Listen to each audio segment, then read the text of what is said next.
cierto? Estuvimos hablando sobre causas y consecuencias de la Guerra del Pacífico. Espero que les hayan quedado súper claras cuáles fueron las causas, cuáles fueron las consecuencias de este hecho histórico tan importante para nuestro país y que de alguna manera, ¿no es cierto?, nos pena un poco hasta el día de hoy, ya lo que ocurrió en la Guerra del Pacífico, ¿no es cierto?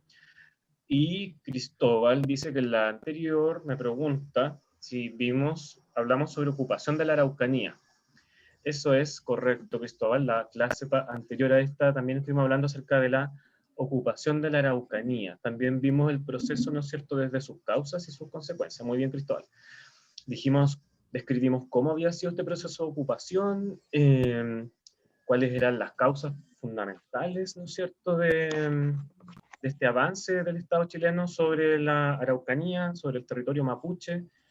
Y hoy día, ¿cierto? ¿Por qué les hago estas preguntas? Porque lo que vamos a ver hoy día un poco tiene relación con las consecuencias de estos procesos de conformación territorial, que hace el nombre como general de estas cosas, de estos temas que hemos estado viendo, sobre los pueblos indígenas o también llamados pueblos originarios, ¿no es cierto?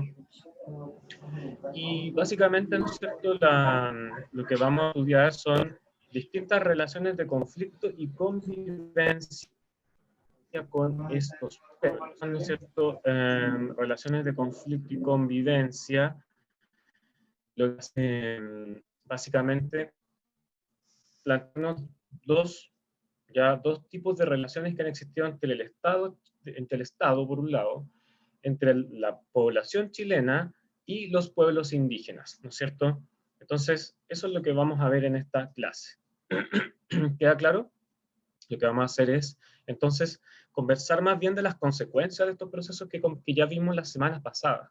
Y con el profesor Nicolás, creo que se llama, ustedes también estuvieron revisando otros procesos de conformación territorial, me imagino, que era lo que tiene que ver con la zona sur.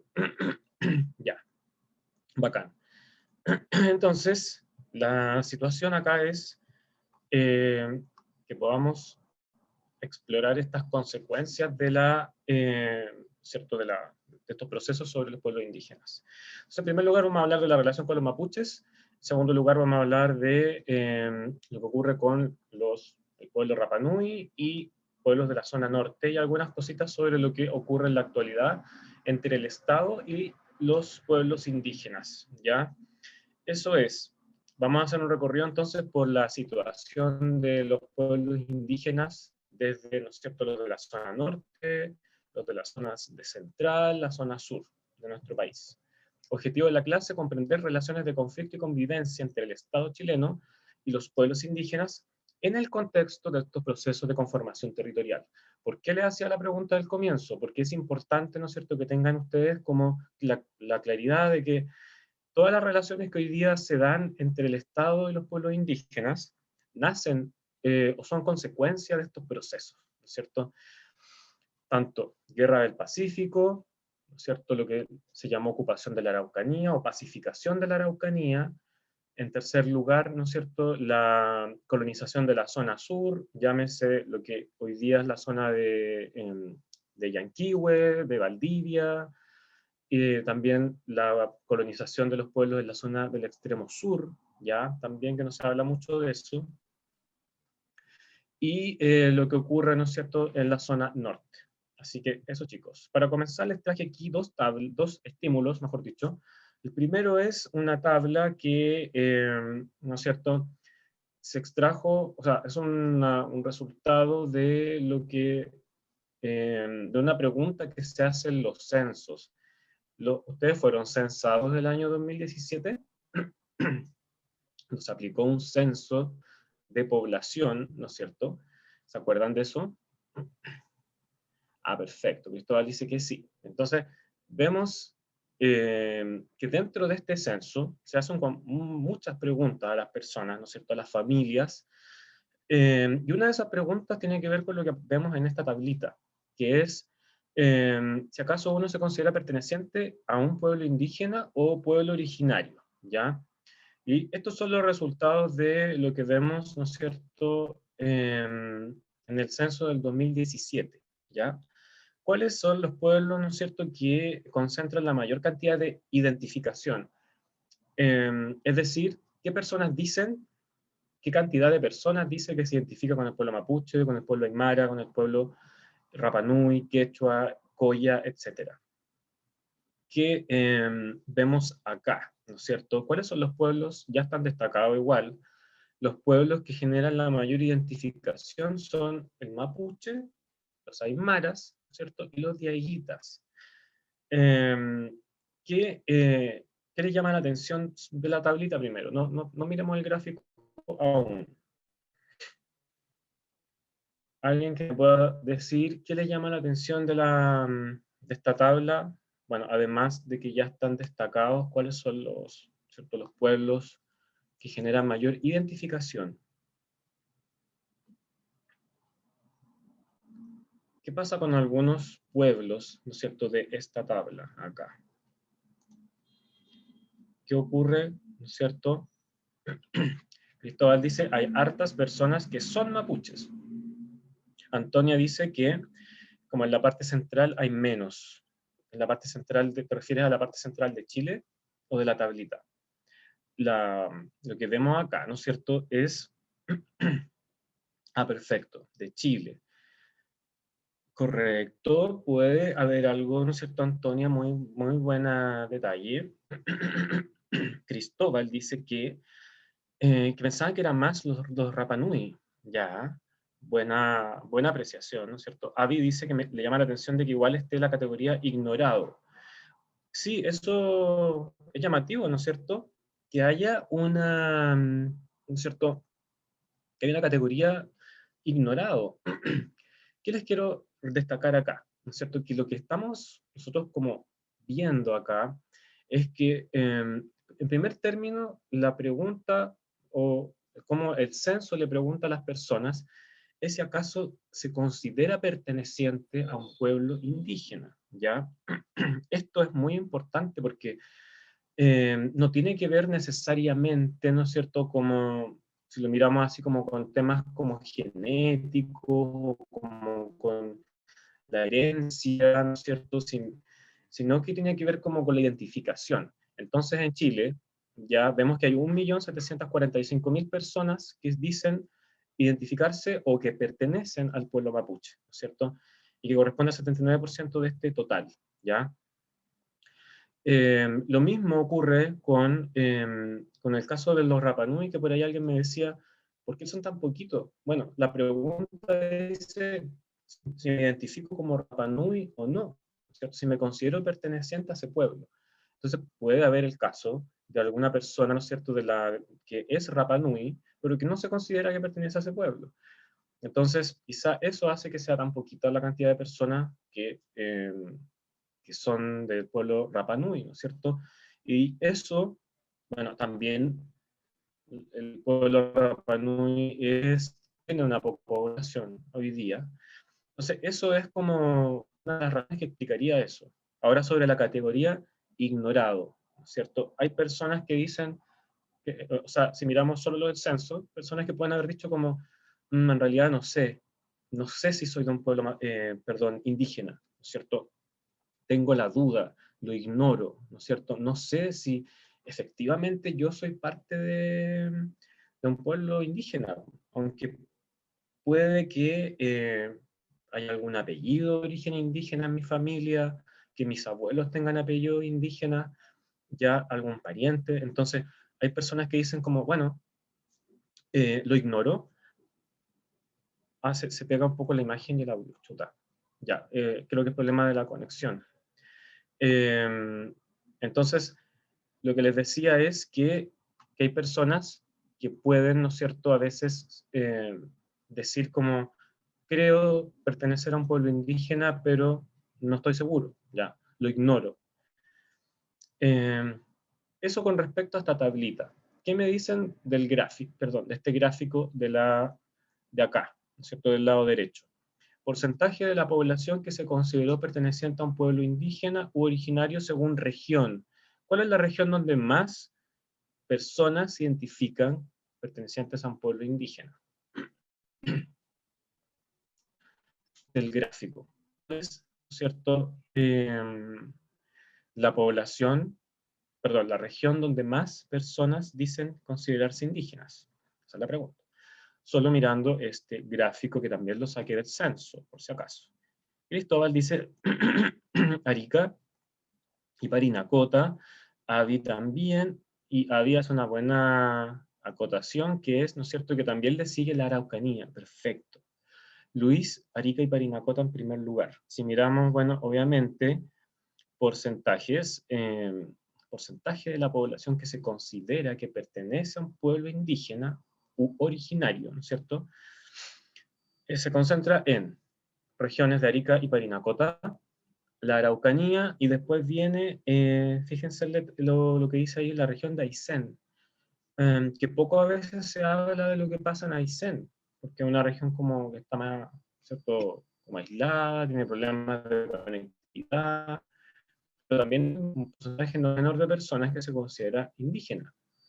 Lo mismo ocurre con la región de los ríos, ¿no es cierto?, los ríos.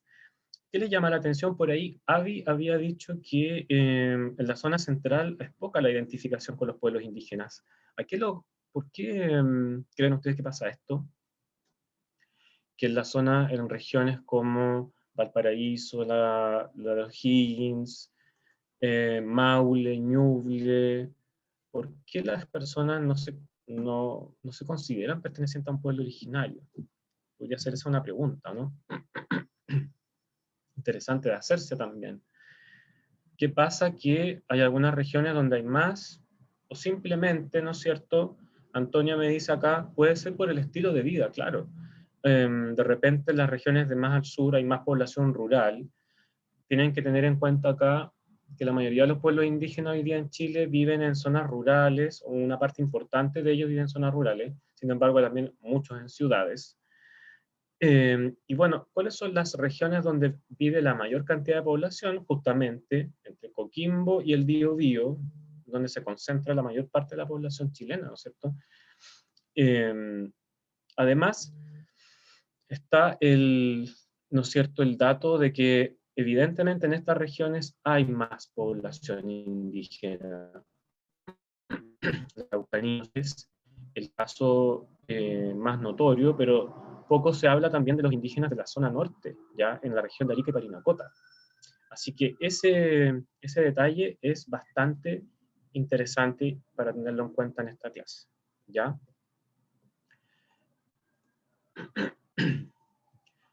Hagamos un pequeño como contextualización de lo que son estas relaciones de conflicto y convivencia. Aquí yo les hago una pequeño como paréntesis con relación al proceso de conformación territorial. Hablábamos de la ocupación de la Araucanía, de la Guerra del Pacífico. ¿Qué buscaban esos procesos? ¿No es cierto? La ocupación de la zona sur, las colonizaciones, la Guerra del Pacífico, buscaban incorporar territorios, ¿no es cierto?, territorios al Estado chileno, territorios que o estaban deshabitados o estaban en manos de población indígena, ¿ya? Eran controlados por población indígena. ¿Qué buscaba el Estado chileno? Unificarse, unificar el territorio. Entonces, para eso es que se da la colonización de la Araucanía, se fomentó la colonización extranjera en Magallanes, en Valdivia, ¿no es cierto?, en Yanquihue, toda esa zona, porque el Estado buscaba esto, unificar, incorporar territorios que además de estar deshabitados o en manos de indígenas, tenían muchos recursos, ¿no es cierto? Eh, había, ¿no es cierto?, un interés económico, ¿ya? Valentina me pregunta, ¿por qué no se habla tanto de los indígenas de la zona norte? Bueno, podría ser una razón que en realidad los indígenas de la zona norte son la gente, o quizá hay una mirada de Chile de que están más relacionados con Perú y Bolivia, no sé, pero tampoco ellos no están en una situación de conflicto, como vamos a ver, directo. Eh, Así que por ese lado es interesante lo que pasa con los pueblos de la zona norte. Avi me señala también con lo que veíamos recién, que cree que puede haber menos gente en el centro, porque en Chile cuando comenzaron a llenar su territorio, la mayoría estaba en el centro, y Chile comenzó a querer la zona sur, claro, se comenzó a expandir hacia la zona sur. Si volvemos un poquito a la diapositiva anterior, ahí, se me olvidó mencionarles también que por qué en esta zona hay menos indígenas, porque el proceso de mestizaje fue más fuerte. Anótenlo eso, o destáquenlo ahí. El mestizaje, ¿cuáles fueron las primeras regiones hoy en día, ¿no es cierto?, ocupadas por los españoles cuando recién llegaron a estas tierras? Fue, hoy día es la Metropolitana, Valparaíso, Coquimbo, O'Higgins, Maule. Todas estas zonas, ¿no es cierto?, todo esto de acá, son históricamente regiones donde el mestizaje fue más fuerte, ¿ya? Y eso llevó a que desapareciera la población indígena. Volviendo al tema de la conformación territorial, hay estrategias que siguieron los gobiernos como la colonización, ya lo conversamos, ¿no es cierto?, la ocupación o la guerra. La guerra aplica para el caso de la Araucanía y la guerra del Pacífico, ¿ya? ¿A qué nos referimos cuando decimos relaciones de conflicto? Porque resulta que el Estado, como les decía, buscaba unificar su territorio. Sin embargo, en ese proceso, en estas cosas como colonización, ocupación y guerra, eso lleva, ¿no es cierto?, a la pérdida de los territorios en los que habitaban estos pueblos indígenas, ¿ya? Y se generan situaciones de conflicto originadas principalmente porque estos pueblos buscan ser reconocidos por el Estado, buscan reivindicaciones territoriales, buscan, por ejemplo, que se les respete su lengua, su cultura, su medio ambiente, y ahí es donde el Estado, ¿no es cierto?, entra en conflicto con ellos, ¿ya? Y la segunda categoría de relaciones de convivencia son las que tienen que ver con cosas como la asimilación y la integración cultural, ¿ya? Hay pueblos que han buscado, ¿no es cierto?, ser asimilados por el Estado, ¿no es cierto? Y también el Estado los ha asimilado por las buenas o por las malas, como se dice, ¿ya? Entonces, hay relaciones que son más como pacíficas, las de convivencia, y otras que son un poco más conflictivas o que pueden generar episodios de violencia, como las de conflicto, ¿ya? ¿Les queda claro, chicos, este tema? Una pequeña introducción. Lo que vamos a ver ahora es lo que pasa con el pueblo mapuche, ¿ya? Vale, Cristóbal. El pueblo mapuche, ¿no es cierto? ¿Y por qué comienzo con el pueblo mapuche? Porque es, ¿no es cierto?, el pueblo que es el más numeroso, vimos recién la tabla, y es el pueblo, ¿no es cierto?, que ha tenido una historia más complicada con el Estado de Chile, ¿cierto? Aquí yo le puse, hablamos de pueblos mapuches y huilliches. El pueblo mapuche, Araucanía. Pueblo huilliche de la Araucanía hacia el sur, ¿no es cierto?, hasta en la zona de Valdivia y Puerto Montt, ¿cierto?, en esas regiones. ¿Qué ocurrió con el pueblo mapuche eh, tras la ocupación de la Araucanía y esta zona sur, ¿cierto?, que yo les señalo? Ocurre la pérdida de tierras ancestrales por la acción del Estado, ¿no es cierto? El Estado lo que hace es entrar con el ejército, y eso lo vimos toda la semana pasada. Y también el Estado entrega las tierras a colonos, ¿no es cierto?, ya sean chilenos o extranjeros. Ese proceso es lo que ocurre acá con la ocupación de la Araucanía y la zona sur. Los pueblos mapuche y huilliche fueron forzados a vivir en las famosas reducciones, lo voy a destacar ahí, eh,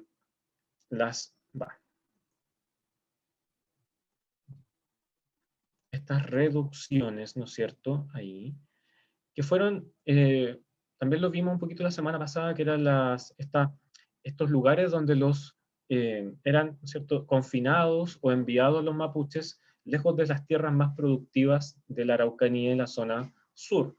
Entonces eran enviados más hacia la cordillera, ¿no es cierto? Y las reducciones se convirtieron en el único espacio para que los mapuches pudieran conservar su cultura y sus tradiciones, ¿ya? Rescatar algo de lo que ellos habían perdido. Recordemos esta relación tan fuerte que hay entre el mapuche y la tierra, ¿no es cierto? De hecho, la misma palabra mapuche es gente de la tierra. Entonces, para el mapuche la tierra es fundamental en su cultura, ¿ya? Este proceso de ocupación, colonización, genera entonces, y lo de las reducciones, genera pobreza y muchos mapuches empiezan a migrar a las ciudades, empiezan a migrar hacia los campos para encontrar trabajo, en las nuevas haciendas que aparecen en la zona, ya. Eso es como una de las, una descripción de la situación en el siglo XIX, principio del siglo XX. En el siglo XX y la actualidad la situación continúa, ya, esta situación. No, Luis, retirarse, perfecto. En el siglo XX y la actualidad, ¿cuál es la situación? Este proceso de pérdida de tierras continúa, ¿no es cierto? Pero ahora, especialmente ante el avance de la actividad agrícola, forestal, las empresas forestales, ¿no es cierto?, que van ocupando los recursos, la tierra que antiguamente pertenecía al pueblo mapuche, ¿cierto? Lo mismo con la agricultura. Ya en el 19 tenemos que la agricultura de trigo se expande por las tierras mapuches, ¿cierto? Las ex tierras mapuches, pero ahora ya desde los años 80, 70 es la actividad forestal la principal en la zona. Y se inicia un conflicto que tiene expresiones distintas como la reivindicación territorial, la búsqueda de autonomía para sus comunidades o que, ¿no es cierto?, se les reconozca a nivel constitucional, o, ¿no es cierto?, integrar su lengua a la educación, a que sea una segunda lengua en la región de la Araucanía. Entonces, eso es lo que pasa con los mapuches hoy en día, ¿no es cierto? Y este proceso, este conflicto no se inicia ahora, tiene sus orígenes acá, ¿no es cierto? Lo que ocurre hoy día con el pueblo mapuche se inicia acá y tiene estas ramificaciones desde el siglo XX a la actualidad. Respondan la pregunta de abajo, ¿no es cierto?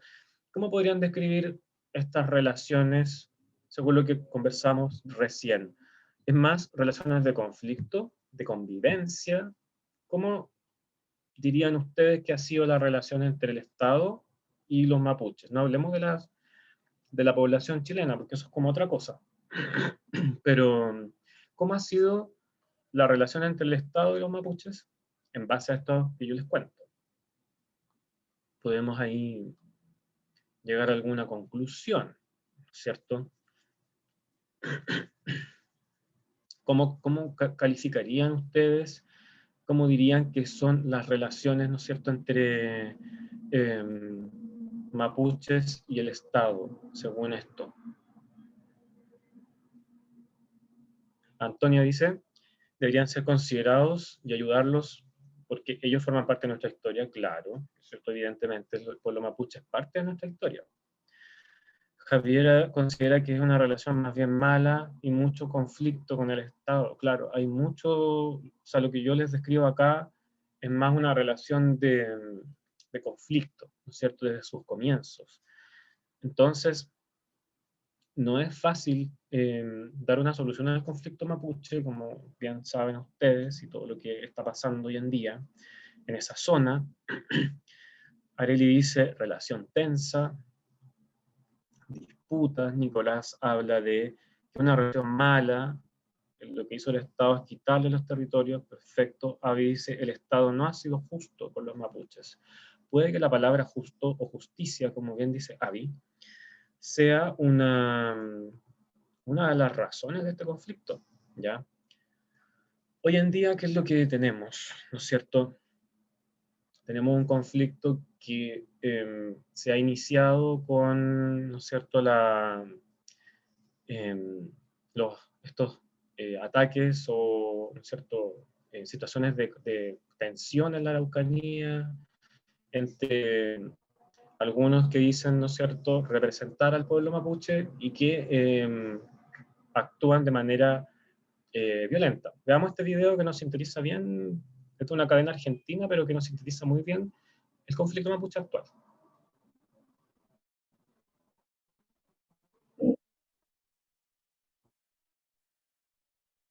El Francisco está en la región de la Araucanía, territorio considerado ancestral por los pueblos originarios de América. Allí se ha desarrollado el llamado conflicto mapuche. indígenas. Se vive en esta zona situada a más de 600 kilómetros de Santiago de Chile un conflicto en el que las comunidades exigen al Estado la restitución de tierras ancestrales que les fueron arrebatadas y que ahora están en manos de propietarios privados y empresas forestales. La región es considerada la más pobre y con los índices más altos de desempleo en Chile. Ahora veamos en dónde está ubicada la comunidad mapuche. En Chile son los territorios que están al sur del río Biobío, que nunca lograron ser conquistados por los españoles y que fueron ocupados por la fuerza por el gobierno chileno desde la mitad del siglo XIX. Son las regiones de Biobío, la Araucanía, los ríos y los lagos, justamente donde se concentra la mayor parte de esta comunidad. Según cifras oficiales, más de 600.000 personas en el país se consideran pertenecientes a los territorios mapuches, que también se extienden al occidente de Argentina. El pueblo mapuche hace al Estado chileno 3 exigencias. La primera, la recuperación de tierras ancestrales ocupadas por terratenientes desde mediados del siglo XIX. La segunda, la libertad económica y productiva. La tercera, el reconocimiento de su identidad cultural. Recordemos que el pasado 24 de junio de 2017, la presidenta Michelle Bachelet pidió perdón al pueblo mapuche en nombre del Estado. Hemos fallado como país. Y por eso hoy aquí, en mi calidad de Presidenta de la República, quiero solemne e humildemente pedir perdón al pueblo mapuche por los errores y horrores que ha cometido o tolerado el Bien, Estado chicos, en ¿escuchó nuestra bien el relación video? con ellos y sus ¿Qué les comunidades. parece?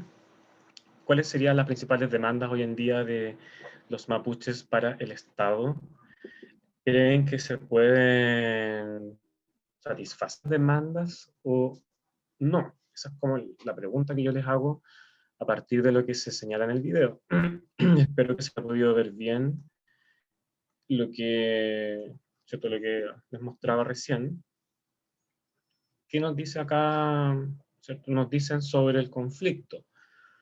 ¿Qué características tiene? ¿Cuáles son las principales demandas que buscan los mapuches, o una parte de los mapuches, si lo queremos ver así, con relación al Estado? ¿Qué se le pide al Estado? ¿Y qué ha hecho el Estado también por los mapuches? Anastasia dice que algo de lo que quieren los mapuches es sus tierras, ya que eso siempre fue de ellos, ya. La principal es el tema territorial, ¿no es cierto? Avi, lo mismo. También se habló por ahí lo de la cultura, ¿no es cierto?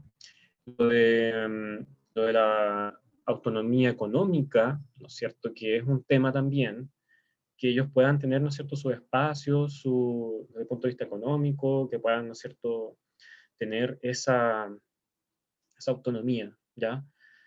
Ahí nos mostraban clarito cuáles eran las regiones en las que, ¿no es cierto?, se concentra la población mapuche, pero el conflicto en sí hoy en día está focalizado en la Araucanía, ¿no es cierto?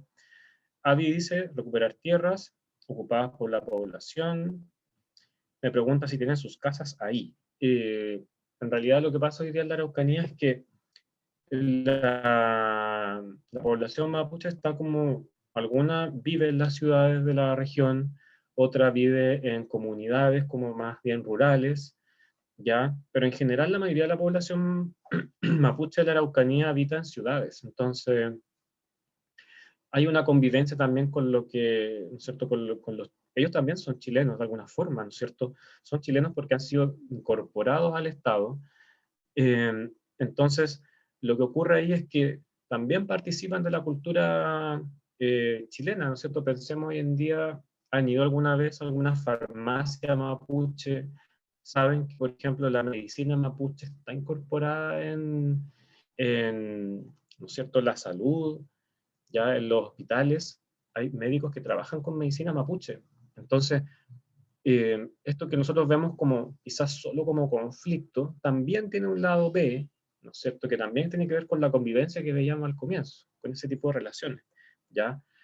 Entonces, está el tema territorial, que es como lo más conflictivo, lo más duro, lo que lleva a estas, ¿cierto?, ¿cómo cierto?, a la, a la violencia que vemos en la Araucanía, a que existan estos grupos radicalizados, a que exista represión por parte del Estado, ¿no es cierto?, a que llegue la carabinero y entre una comunidad, eso es súper violento también, que, ¿no es cierto?, se destruyan sus cosas, ¿no es cierto? Entonces, todo esto que hemos visto en todo este tiempo, desde los 90 hasta ahora, es bien complejo, y no es una solución, no tiene una solución en el corto plazo, ¿ya? La violencia sigue, todos los días ocurren hechos de violencia en la Araucanía. Entonces, ¿cuál es la solución a esto? ¿Ya? Avi dice, ¿por qué están ocupadas sus tierras? Ahí, eso, Avi, tenías que estar atenta a la clase anterior. ¿Ya? Cristóbal dice, tiene una solución aquí.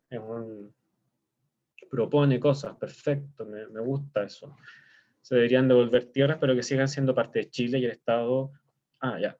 Y el Estado los reconozca como una región mapuche, parecía muy buena tu solución, Cristóbal, como que adaptar quizá, tomar algún modelo de otros países, cómo se ha hecho el tema con los pueblos indígenas, se les entregan espacios para que los administren como con más libertad, ¿no es cierto? Podría ser, ¿no es cierto? Que el Estado les ayude con algunas cosas como carreteras, perfecto. Valentina dice, el gobierno no les concede en sus peticiones también para no perder el control que obtuvieron, claro, sobre el pueblo. Lo que no entiendo es, ¿qué pierde el gobierno por reconocer a los mapuches su cultura? ¿Qué era, si no me equivoco, la tercera petición? Sí, ese es un tema, Avi. Lo que podría salir incluso con el tema de la nueva constitución es si reconocemos a los mapuches a nivel constitucional, si consideramos que Chile es un país multicultural, plurinacional se habla también. Eso va en la línea de lo que tú señalas, perdón, no es Avi, Valentina, ya. Tranquila, Avi, no te preocupes. Si puedes tomar apunte o tomar alguna fotito a la diapositiva. Continuamos con, bueno, eso respecto al pueblo mapuche se puede hablar mucho, toda una clase, pero tenemos que ver todos los otros pueblos. Lo que pasa con el pueblo Rapa Nui. ¿Cuántos conocen Isla de Pascua? ¿Por qué esa isla tan remota que está allá en el Océano Pacífico es parte de Chile? La Isla de Pascua fue comprada por nuestro estado por allá por 1888 por una serie de motivos como estratégicos, geopolíticos, ya hay mucho ahí que decir, pero para eso como una clase aparte. Pero sin embargo,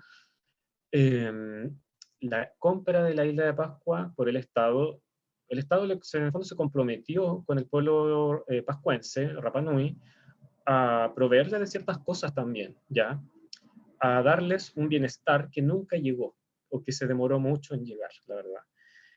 Entonces el Estado, como no cumplía con su función, arrienda la isla a compañías extranjeras, ¿no es cierto?, algunas holandesas, francesas, que lo que buscaban era explotar la isla de Pascua para extraer sus recursos. Entonces el pueblo Rapa Nui también va perdiendo sus tierras, tenían que ceder sus tierras, y piensen, es una isla muy pequeña, acá no estamos hablando como de lo que pasa en la Araucanía, es una isla, y tienen que entregar sus tierras a estas compañías explotadoras extranjeras que lo que ponen es ganado, y que lo usan para, ¿no es cierto?, para ganar dinero. Entonces, eso es como lo que ocurre con el pueblo Rapa Nui a comienzos del siglo XX, fines del XIX, y en el siglo XX vemos algunos episodios de sublevación incluso, de alzamientos, revueltas en la isla. Los pascuenses no querían, ¿no es cierto?, esta situación en la que estaban. Entonces se comienzan a organizar, ocurren revueltas, busquen ahí revuelta de Angata, por ahí por los años 40, ¿no es cierto? Así que el tema del pueblo rapanui tampoco ha sido tan sencillo con el Estado, ¿ya? Eso es más o menos lo que pasa. ¿Qué pasa hoy en día? El pueblo Rapanui es una cultura súper fuerte, súper vital. Ellos, ¿no es cierto?, han logrado mantener sus tradiciones, su lengua, y el Estado lo que ha hecho hoy en día es tratar de, obviamente, integrar la isla, poniendo, obviamente, aeropuertos, una mejor conectividad, ¿no es cierto?, y también integrando su lengua, su cultura a las instituciones, a las escuelas, a los servicios, instituciones públicas que hay en la isla, está todo escrito, ¿no es cierto?, o traducido al Rapa Nui, ¿ya? Entonces, eso habla de un interés también del Estado por integrar al pueblo Rapa Nui. Hubo por ahí por el 2012 algunos hechos de violencia en la isla que tenían relación con, perdón, porque los Rapa Nui, ellos son muy protectores de su isla. Entonces también han visto cómo su vida se ve alterada por el turismo de repente, por la migración. Entonces ellos buscan también, ¿no es cierto?, que su espacio sea respetado, sea cuidado por los turistas, por los chilenos, que sea cuidado de porque es un ecosistema muy frágil, una isla es un ecosistema frágil. Entonces, el turismo genera daño, ¿no es cierto? La migración de personas. La isla tiene una capacidad, no puede soportar mucha gente también, ¿ya? ¿Qué les parece lo del pueblo Rapa Nui? Por acá había algunos comentarios. Cristóbal dice que es el lugar turístico más visitado del país. Avi, Avi dice, claro, Rapa Nui también fue censado, ¿cierto? Fue censado. Se hizo un censo, obviamente, y bueno, también hay personas de la etnia Rapa Nui que viven en Chile, que viven en el Chile continental, en lo que ellos le llaman el Conti. No sé si habían escuchado esa palabra, el Conti, ¿cierto? Hay una teleserie también ahí por unos años atrás que es también tan Isla de Pascua. Pensemos, ustedes mismos quizás en el colegio han tenido que hacer alguna representación de pascuense o saben de la cultura de la Isla de Pascua. También hubo hace poquito una demanda por recuperar un Moai que se encuentra en un museo de Inglaterra, ¿ya? Entonces, hay un apoyo de parte del Estado también con el pueblo mapuche. Sin embargo, también han habido estos episodios de violencia y de conflicto. No nos olvidemos de eso. ¿Queda claro, chicos? Lo que pasa con el pueblo Rapa Nui, ahí está su bandera. Hoy en día se usa mucho la bandera del pueblo Rapa Nui, que es esa. Entonces, es un tema lo que pasa con el pueblo Rapa Nui también, ¿ya? Va.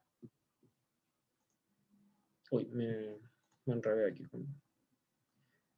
No sé si alguno ha ido a la isla, tiene la experiencia maravillosa de haber estado yo no, de haber estado en la isla, porque es todo un tema y lo que, ¿cierto? Lo que pasa con los pascuenses. Cristóbal dice que una sandía de Rapa Nui es como 2 o 3. Oh, claro. Es porque tienen un ecosistema bien particular. Avi dice, no se permite sentarse en los Moai, y me parece muy bien, si los Moai son lugares eh, de respeto de la cultura Rapa Nui, ellos los construyen con un sentido religioso, espiritual, y no tienen por qué ser destruidos, ¿ya? Perfecto. Continuemos con los pueblos de la zona norte. Los pueblos de la zona norte son aymaras, quechuas, diaguitas, collas.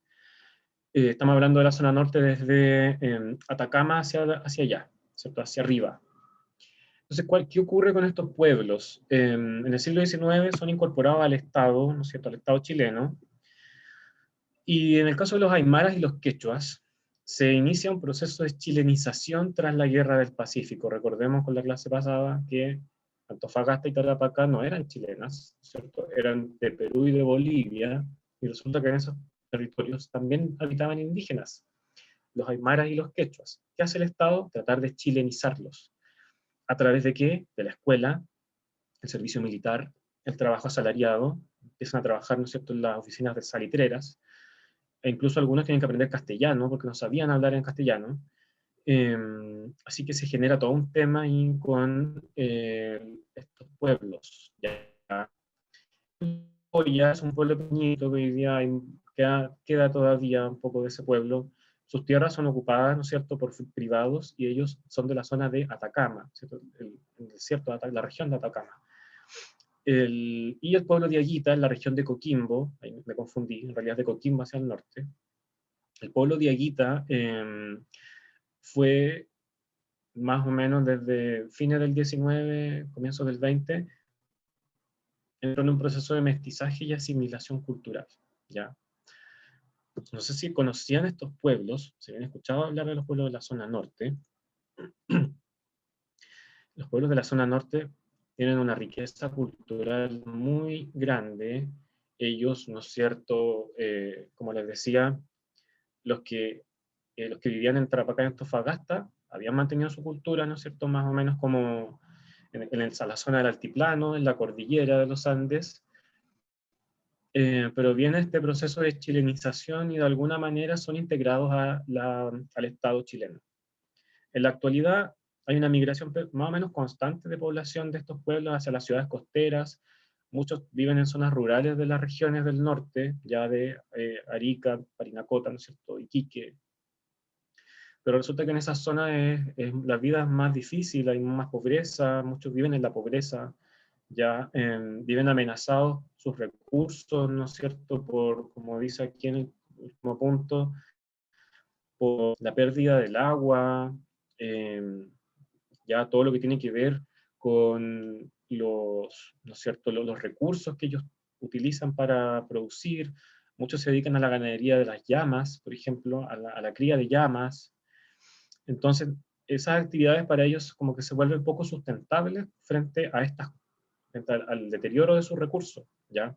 El avance de la gran minería, lo que ocurre con el tema del agua, es muy crítico para estos pueblos.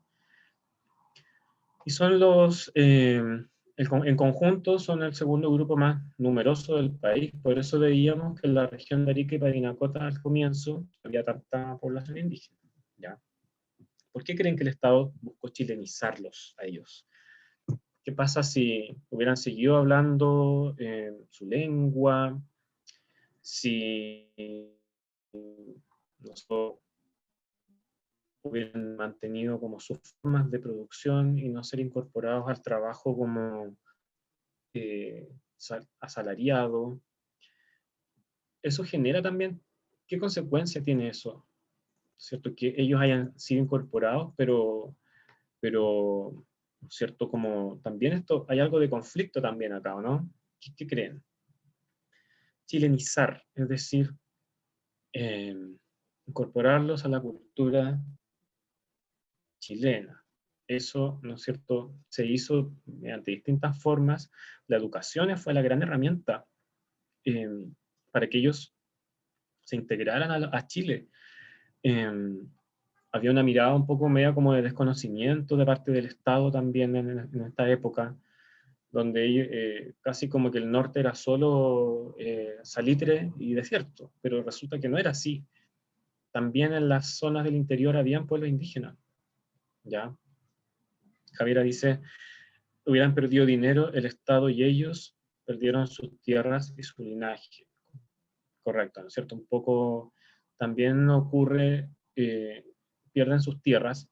Acá como que no había un interés tan como de la agricultura, de vamos a ¿cierto?, ocupar las tierras de ellos, pero el tema era la minería, ¿cierto? En el norte, ¿cuál es la actividad principal? Es la minería.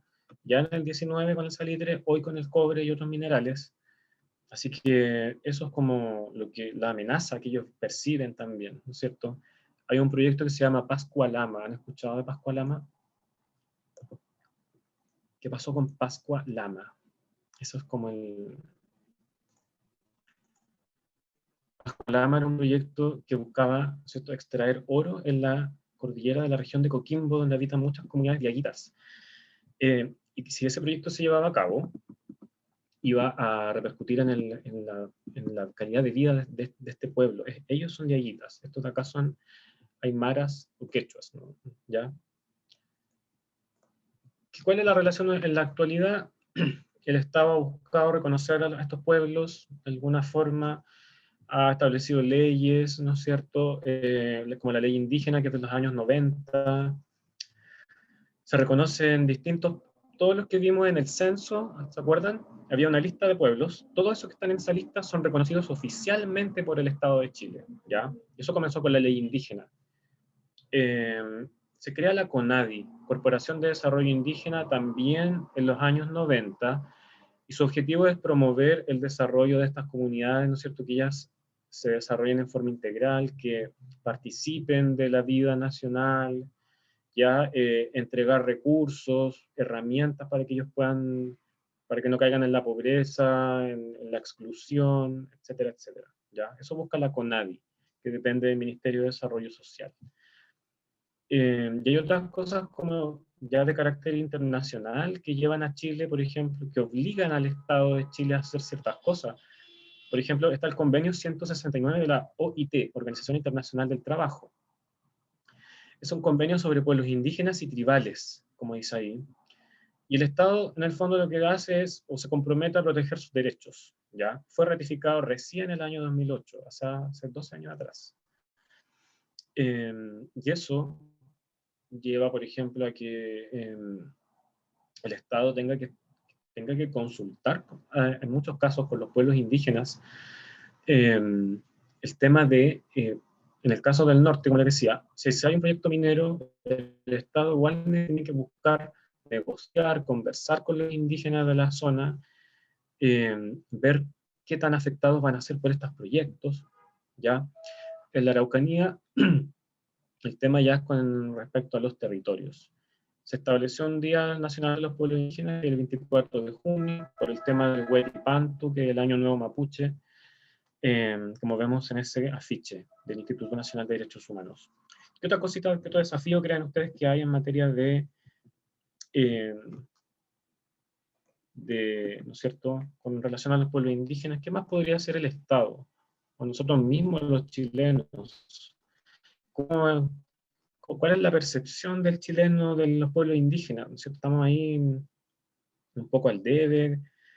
¿Cómo creen ustedes que se ha dado esta relación entre los chilenos, ¿no es cierto?, y estos pueblos que perviven en nuestro territorio? Eso también es un tema, ¿ya? Aquí estamos hablando solo desde el Estado, pero las personas, ¿qué pasa con la sociedad chilena y los pueblos indígenas?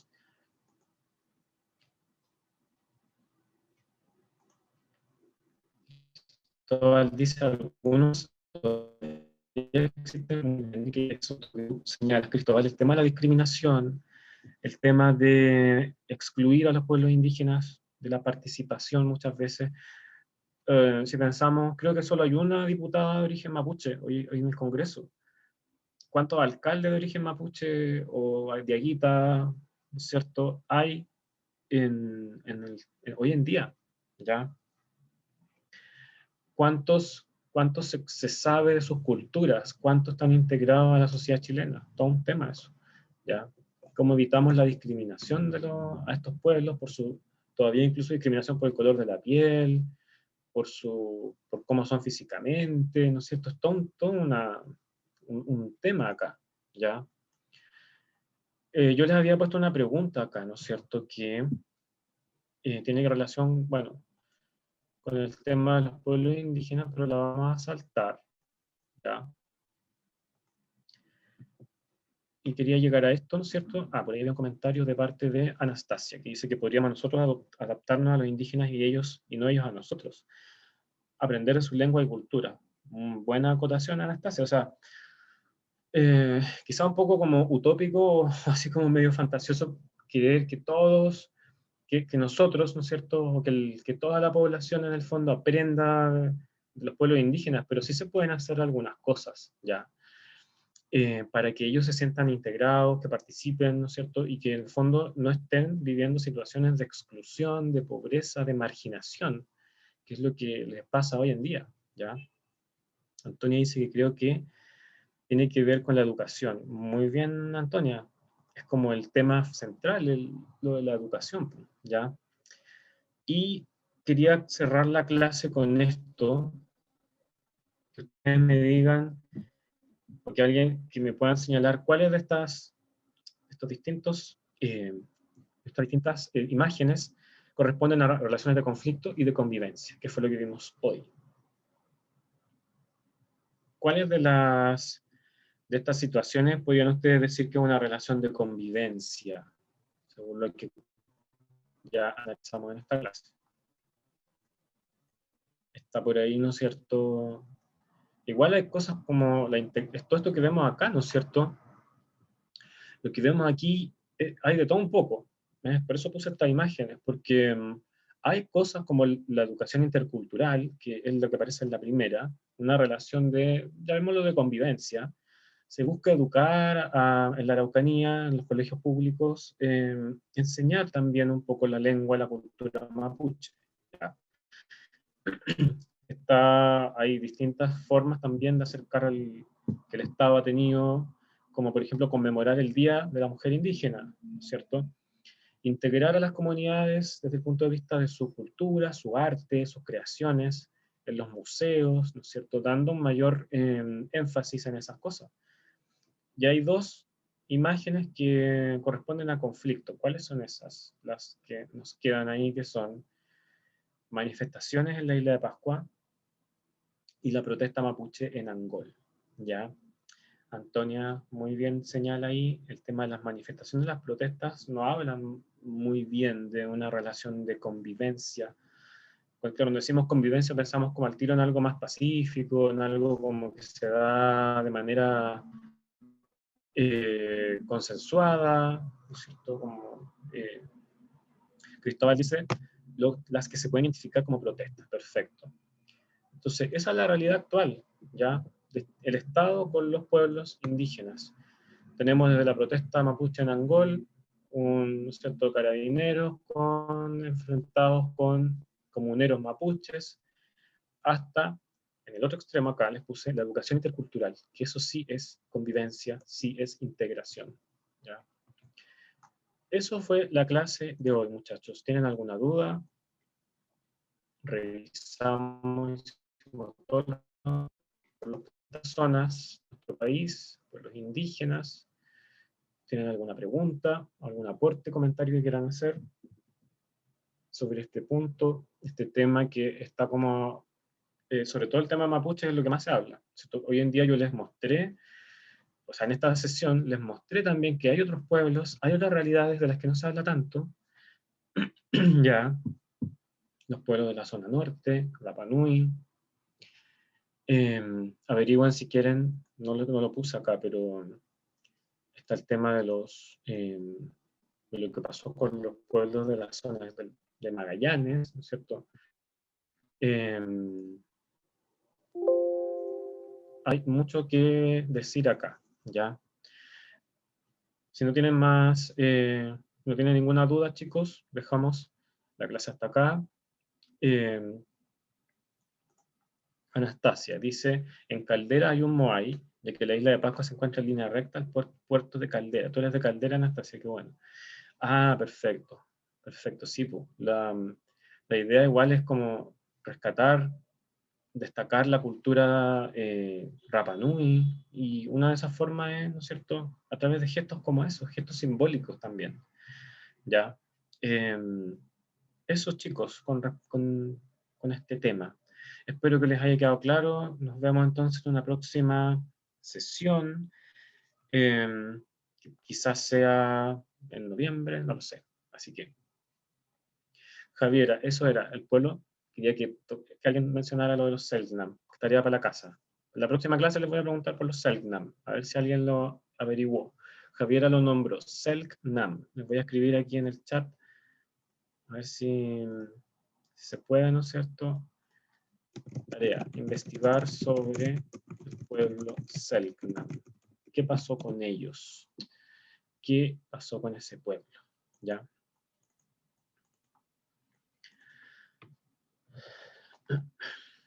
Javiera dice que yo vivo en una isla, donde vivían antes. ¿Dónde vives tú, Javiera? Wow.